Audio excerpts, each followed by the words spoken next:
Right, today's featured artists of the week. We're off to the other side of the Atlantic now. We have two young ladies from Texas. They're twins, and I want to welcome onto the Dannison Show, KTJ and Carly.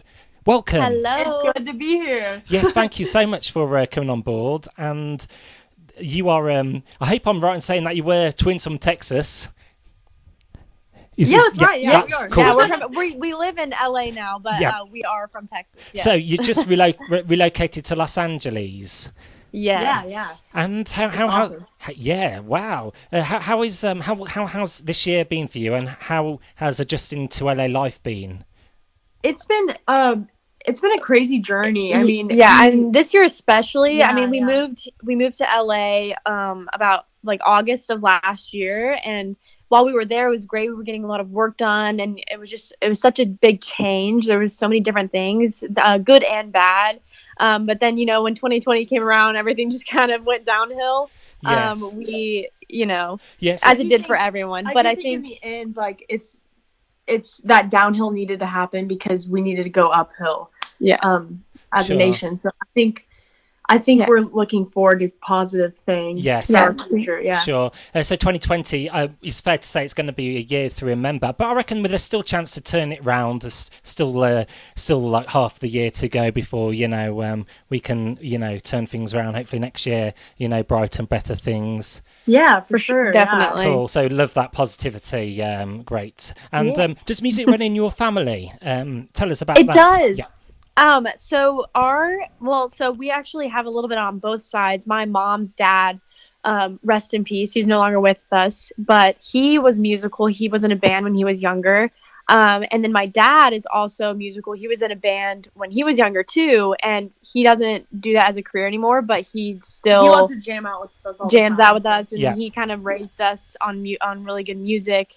And he kind of taught me how to play guitar, and he really supported us, and as well as my whole family, but he was kind of the musical genes of the family. Cool. And you're on YouTube as well. You brought back to life a classic 90s kind of R&B song, No Diggity. You kind of stripped it back and made it your own. How was that? Yeah. Do what? How was that? How did you find that? We love that song. So that was actually kind of like I think that was the first YouTube video. That was kind of like right after we kind of announced like we're KTJ and Carly now. Yeah. This is our brand. And we had been trying to figure out songs to sing, and we really wanted to do something that kind of like made it our own in a way. Just something that people could relate to. They know the song No Diggity. It's a well-known song. And then we just kind of wanted to put our own twist on it and make it a little bit more fit to a little bit more, marvelous, a little bit more stripped down. So that was it honestly kind of came very naturally because the song's not really our style, but like we just kind of made it our style in a way, I guess. Yeah.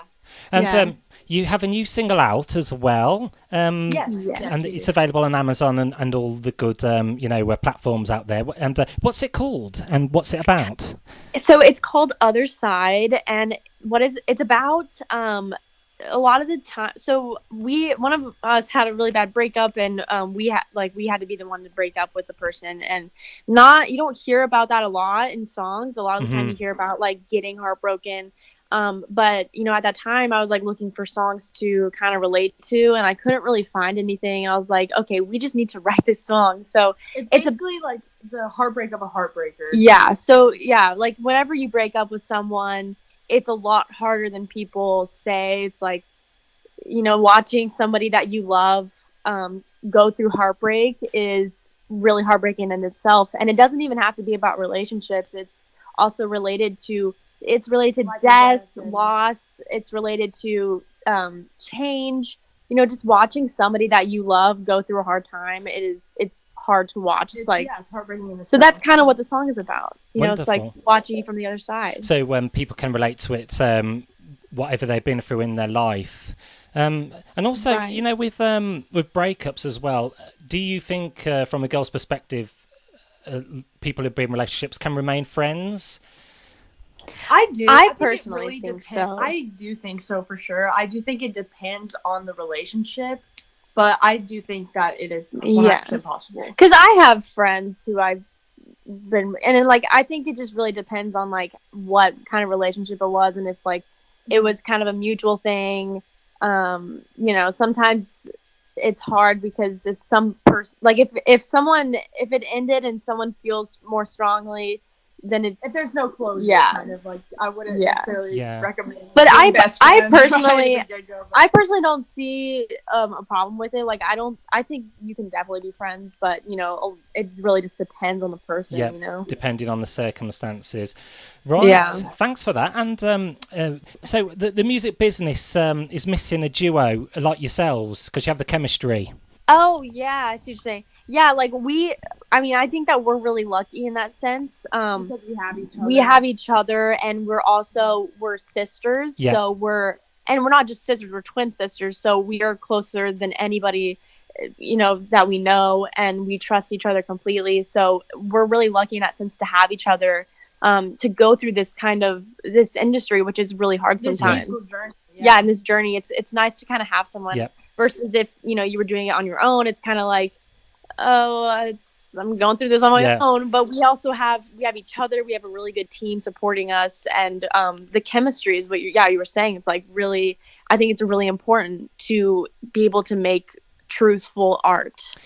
Agreed. Yes. So you got the bond there, and can you imagine a world without music? What would it be like? No, I feel like there would be no life. I honestly don't think there would be life. Like, music just is a refuge, and it brings people together, and and if you think about it, there's music everywhere. I mean, if you you know, when you walk outside and you hear wind, even that is something like musical. It's like something, everything has a bit of music to it. When you watch movies, there's music behind it. You know, it helps you carry along your stories, and not just it helps you kind of, you know, navigate through story. Like, to me, I personally see music as storylines, and that's kind of how we like to write music. You know, it's like it helps navigate us through our stories in our lives. Cool. It's kind of like a musical universal language as well. Everyone kind of exactly. Oh, 100%. Yeah. And you mentioned films as well. Do you do film tracks as well? Film scores? Yes. So right now we're actually scoring our first feature film. It's kind of on a hiatus right now just because of everything that's happening. They had to stop production for a little bit. But it's called God Save the Queens, and it's going to be directed by Jordan Danger. It's kind of about like the day in a life of a drag queen behind the scenes and on stage. It's a fictional. It's been adapted from a short film called Marmalade, which is amazing. If you guys can go check it out, you should. But yeah, so we're going to be scoring that. We also wrote a song for some of the drag queens, Jinx Monsoon and Alaska Thunderfuck, who will be singing the song that we wrote, which is really exciting.